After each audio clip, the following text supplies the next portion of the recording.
Okay, well, we're going to get started. This is called Stranger in a Strange Land, PostgreSQL for MySQL users. There's some slides available here if you want to review anything, and I'll have that link again at the end. But my name is Josh Lavin. I work at a web consultancy called Endpoint, and so I have a lot of coworkers using Postgres, and I've always wondered, why is Postgres better? And so I thought, well, let me submit a talk about this, and it got accepted. So now I've learned a little bit. So here I am. I'm still a newbie, but hopefully, this will be interesting for you. Let's just get a show of hands. Like, how many of you guys are using Postgres and MySQL? Okay, cool. So just a little bit of history about Postgres and MySQL. Originally, MySQL was created for speed. It wasn't ACID compliant, and if you're not familiar with ACID, it just stands for atomicity, consistency, isolation, and durability. Just some basic standards that a database should meet according to the creators of it.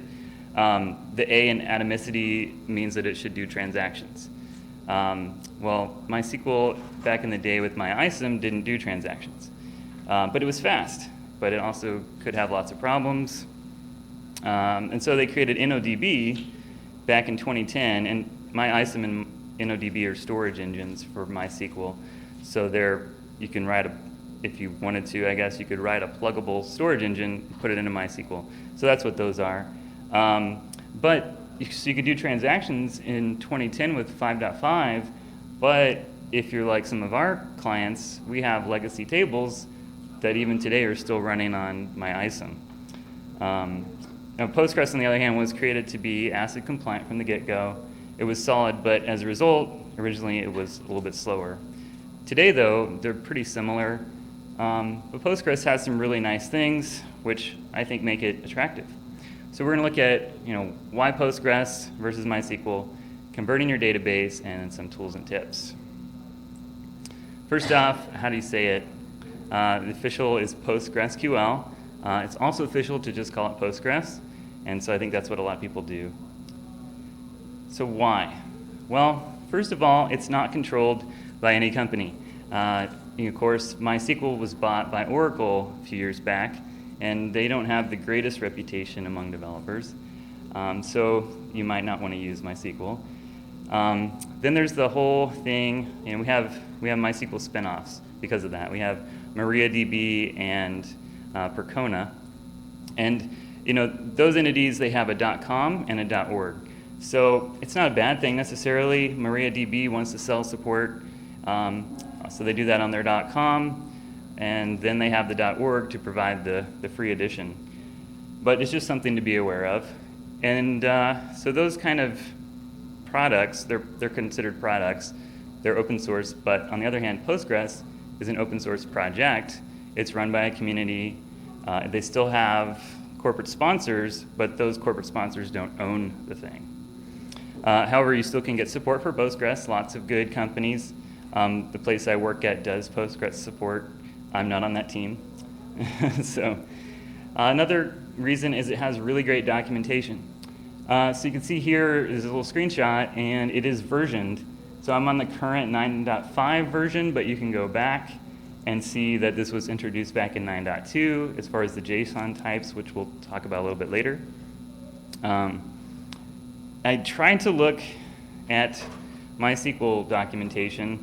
I had a coworker who had bookmarked 5.1 docs, and suddenly they're redirecting to 5.7, and he's like, well, where's the 5.1 docs? So to point him to archive.org, but it's still frustrating. And then, in fact, if you're on a MariaDB, where do you go for documentation? You should probably go to MariaDB, not MySQL, because there's some differences. But then the MariaDB.org, there's no docs there. It's on MariaDB.com. So just to be aware of, but on the other hand, Postgres has really good documentation. Another cool thing about Postgres is the transactional DDL, or data definition layer. And this is your create, alter statements. those are such that you can do those as transactions. So if you needed to do, create a table, start some indexes and everything, and then fail everything if any one of them failed, you can do that. Whereas MySQL, because it's pluggable with the table or the storage engines, like InnoDB, InnoDB supports transactions, but core MySQL doesn't. So you can't do transactions for create and alter and delete or drop. So just to be aware of, but that's kind of neat. And then I think one of the big things is just the data integrity, which is type checking, or in Perl 6 you can have strict types. Well, with Postgres it's kind of the same deal. So you can, for instance, have a date time, and you can never insert February 30 into that field. If, on the other hand, you're using MySQL, it will merely accept February 30, but change it to all zeros without warning. So just something to be aware of. So kind of the mindset is that MySQL, maybe the app should do those checks, and the database should remain flexible. Whereas Postgres is kind of like, the database should do those checks. It should be strict. And the app could be strict as well. That's your choice. But Postgres wants the database strict too. I don't know, how many times we've inserted stuff into the database outside of the app. So, if those checks weren't there, you'd be on your own. Of course, MySQL does have strict mode, and it's something, however, that can be turned off. We have been working on a client where we upgraded their whole stack, and so they got on MySQL 5.7, and suddenly there's strict mode, and our app broke because the framework had a bug that didn't allow it to work in strict mode. So we turned it off. But that's what we did. I saw this in Postgres too, where you can actually tab complete. If you type this query, where space hit tab, we get our column names, which in this table was first name, ID, last name. And on MySQL, I got display all 755 possibilities. I don't know if this actually works at all in MySQL. I couldn't figure it out in the command line client. I could be wrong, but I couldn't figure it out myself. And then as far as some of the types that we have available in Postgres, one is a Boolean. Whereas MySQL just has tiny int1, which uses 0 equals false and not 0 is true, but that could be 1 to 9. It could be maybe a negative, I don't know. But so that's kind of neat. And then the other thing is the JSON types. So we've seen, the rise of the NoSQL databases. Well, now with Postgres, you can kind of do everything in one. If you use JSON-B, which is JSON binary, then you can actually query, in this bottom example, you can query on the keys in your JSON object. And they don't necessarily have to be indexed for you to do that. So here I've got the representative data, and then I'm actually querying, the data column is called JDoc. So I'm querying on that handle key and getting back results, which is just amazing. And you can do JSON in 5.7 of MySQL, but it's not in MariaDB, not on the latest that I could find. And then as just an aside, it's hard to figure out, since I think 5.5, the versioning between MariaDB and MySQL is different. So they're all different. So I couldn't figure out that MariaDB can do JSON. Also, you can do arrays. So this is kind of cool. The years column here is an array, and it's an integer. And in this case, it's just a simple array. It's not nested in any way, but you can also do that. And then we're inserting some data. Orlando here had 2 years at YAPC that were recent as far as I looked. And then we can search and find where 2014 is in any of the years. Hey, we got Orlando. And then we can also, the cardinality operator or function will tell us like how many times it occurs in that array. So we have two keys there in the array. And in DBDPG, the DBI module on CPAN, you can actually pull back data in an array ref, just like this. So if we were pulling this with DBDPG, we'd get an array ref with those values. Some of the other cool things, you can do full text queries without having to use MySQL with a MyISOM table, which I don't know why you would purposely want to do that anymore, or upgrading to MySQL 5.6 or having to use a third-party thing. And so that's just kind of neat. Maybe you want the features of a third-party thing, but and then partial indexes, where say you have a table with tons of rows and you don't really care about some of them. Like in this case, we don't care about looking at data where deleted is 1, so we'll create an index where deleted is not 1, and that just kind of helps speed things up. Also with DBDPG, you can do asynchronous queries, where you can ask the database to give you some results, go do something else, and it'll give them back to you later. And that's only in DBDPG, not in the MySQL variant of that.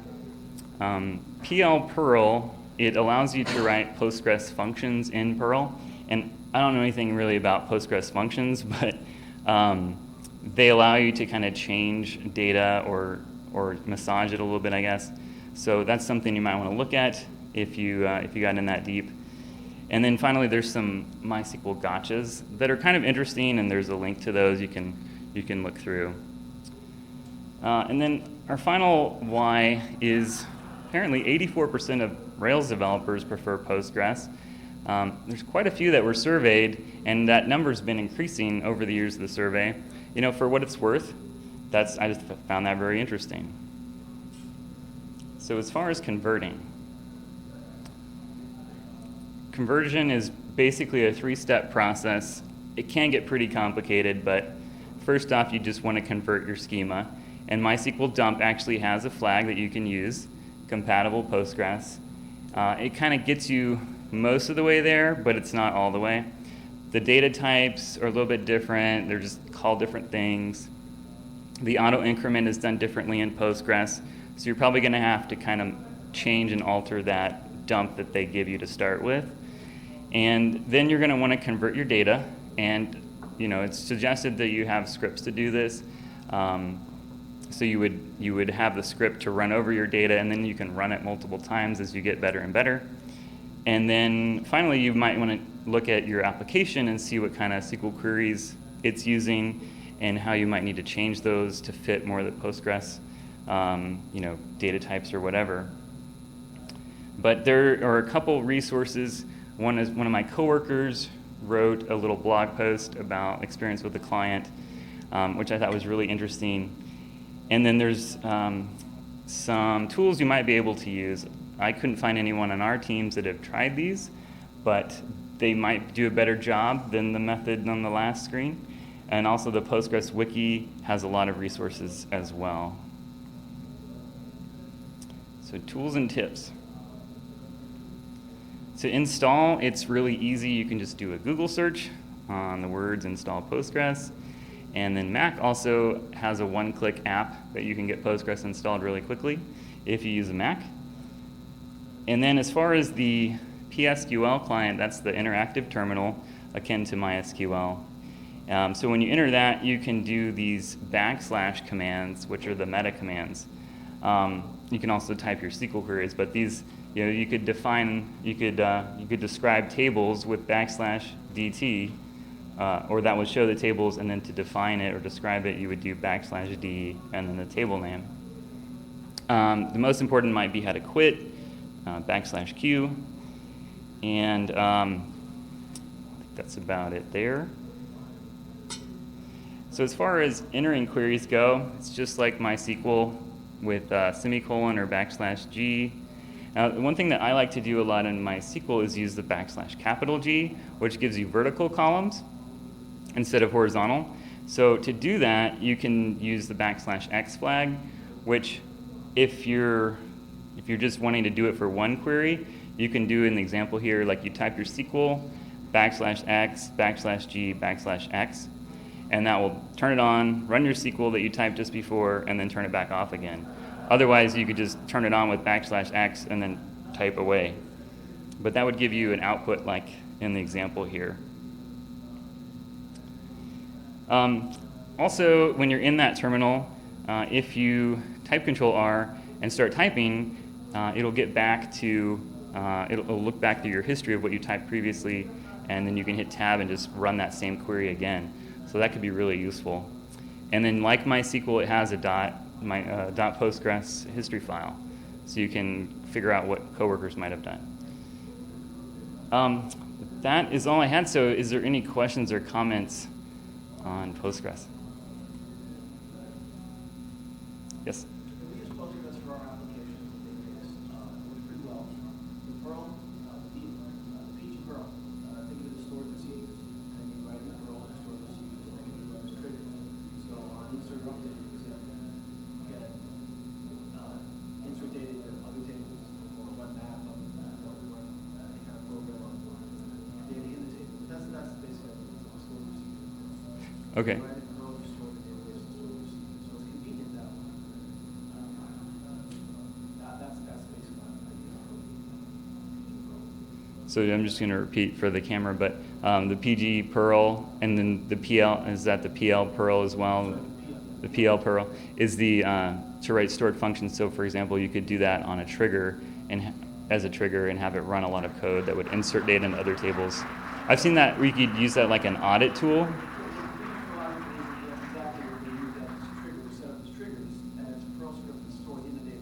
Mm-hmm. So, and it operates on database objects.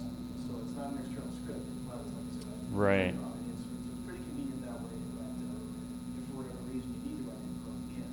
So it's not, it's internal to the database, not external, so you wouldn't be able to run tests on it is like one of the disadvantages, I guess. Yeah, it's pretty much one of the common source. Yeah. Okay, thanks. Yeah.